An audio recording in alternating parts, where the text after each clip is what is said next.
नवरात्रि के पहले दिन मां शैलपुत्री की पूजा होती है। शैल का अर्थ है पर्वत और पुत्री का अर्थ है बेटी।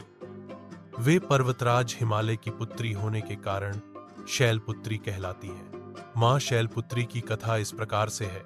बहुत समय पहले राजा दक्ष प्रजापति की एक पुत्री थी सती। सती ने भगवान शिव को अपने पति के रूप में चुना और विवाह करके कैलाश पर्वत पर रहने लगी। एक बार राजा दक्ष ने एक यज्ञ का आयोजन किया और उसमें भगवान शिव को आमंत्रित नहीं किया। भगवान शिव के मना करने पर भी सती अपने पिता के घर बिना बुलाए चली गई। जब सती वहां पहुंची तो उन्होंने अपने पिता को भगवान शिव का अपमान करते देखा।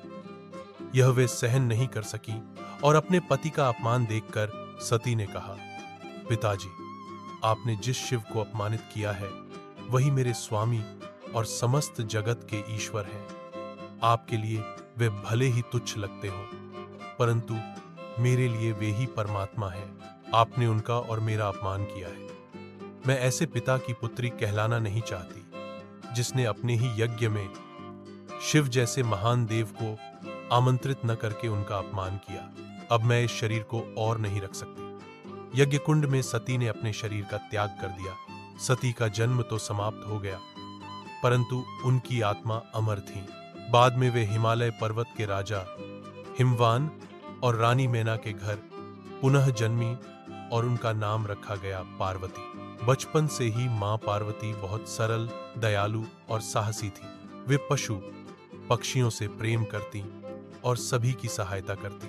जब वे बड़ी हुईं तो महर्षि नारद के उपदेश पर उन्होंने भगवान शिव को पुनः पाने के लिए कठोर तपस्या की। उनकी भक्ति और धैर्य से प्रसन्न होकर भगवान शिव ने उन्हें पुनः अपनी पत्नी रूप में स्वीकार किया। मां शैलपुत्री का रूप शांत, पवित्र और भक्तों को साहस देने वाला है। मां शैलपुत्री हमें सिखाती हैं कि धैर्य, सरलता और दृढ़ निश्चय से हर कठिनाई पर विजय पाई जा सकती है।